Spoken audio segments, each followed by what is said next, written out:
नमस्कार, स्वागत आप सभी का हमारे चैनल के गॉसिप्स में। और आज हम बात करने वाले हैं फिर एक बार आप सभी के फेवरेट शो गुम है किसी के प्यार में की कहानी की। तो शो की कहानी में अब जल्द ही दिखाया जाने वाला है कि अब जो मुक्ता है उसे सच्चाई बताता हुआ नजर आने वाला है नील के किस तरीके से मोहित ने अपनी डेथ से कुछ टाइम पहले ही नील को फोन किया था और ये वादा उससे लिया था कि वो तेजस्विनी से शादी कर ले, नील तेजस्विनी से शादी कर ले।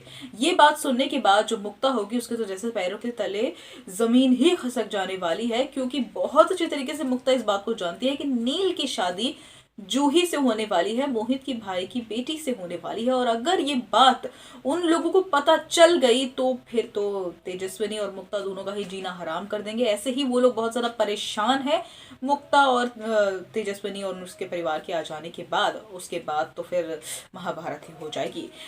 तो अब मुक्ता की और नील की ये सारी जो बातें होंगी वो कोई अब सुन लेने वाला, और वो वही होने वाले हैं वो पंडित जी जो कि मोहित का पिंडदान करवा रहे होंगे और सारी क्रियाएं करवा रहे होंगे। और पंडित जी का ये कहना होने वाला है कि अगर मोहित की मरने से पहले एक इच्छा, अगर वो जो रही थी, जो लास्ट विश उसने बताई थी नील को, अगर वो पूरी नहीं हुई तो ये अच्छा नहीं होगा। इसीलिए बेहतरी यही होगी कि जल्द से जल्द तेजस्विनी बेटी और नील की शादी करवा दी जाए। और ऐसा भी हो सकता है कि शायद अब नील और तेजस्विनी उसी मंदिर में शादी कर लेंगे मुक्ता की मंजूरी के साथ, क्योंकि मोहित की आखिरी इच्छा को पूरा करना बहुत ज्यादा जरूरी है। और अब नील अपनी सारी जिम्मेदारियां निभाएगा मोहित की वादे के लिए। और अब जो नील होगा जब वो तेजस्विनी से शादी कर लेगा तो उसके बाद क्या सर्कमस्टेंसेस बनने वाले हैं ये देखना काफी इंटरेस्टिंग होने वाला है। क्योंकि पहली बात तो जूही के साथ उसकी शादी टूट गई, क्योंकि ऑब्वियसली जब नील की शादी तेजस्विनी से हो जाएगी तो जूही के साथ वो शादी क्यों ही करेगा।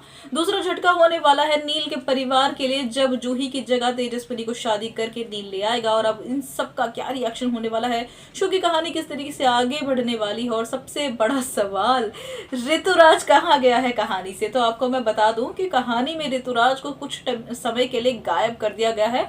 वो इसलिए क्योंकि शो का जब ये तीसरा सीजन स्टार्ट हुआ, लीप दोबारा से आया, तो उसके बाद शो की कहानी की टीआरपी घट रही थी। और शो की कहानी को कुछ इस तरीके से ही फ्रेम किया गया था कि पहले तेजस्विनी और ऋतुराज की प्रेम कहानी को दिखाया जाएगा और फिर ऋतुराज जो होगा वो तेजस्विनी को छोड़कर चला जाएगा और फिर मजबूरन परिवार के आगे घुटने टेक कर तेजस्विनी को नील से शादी करनी पड़ेगी। लेकिन लेकिन लेकिन कहानी को नहीं मिल रहा था टीआरपी में उछाल, तो इसीलिए इन लोगों ने फटाफट शादी का सीक्वेंस लाए हैं ये लोग अब नील और तेजस्विनी का, और फिर ऋतुराज को थोड़े टाइम के लिए गायब कर दिया गया है शो की कहानी में से। तो अब शो की आने वाली कहानी जो होगी वो पूरी तरीके से अब सही ट्रैक पे आती हुई नजर आने वाली है नील और तेजस्विनी की शादी के बाद। तो अब शो की आने वाली कहानी को देखने के लिए आप सभी कितने ज्यादा एक्साइटेड है हमें कमेंट कर जरूर बताएं। वीडियो अगर पसंद आया तो वीडियो को जरूर लाइक कीजिएगा और आगे की सभी अपडेट्स के लिए देखते रहिए ईके गॉसिप्स।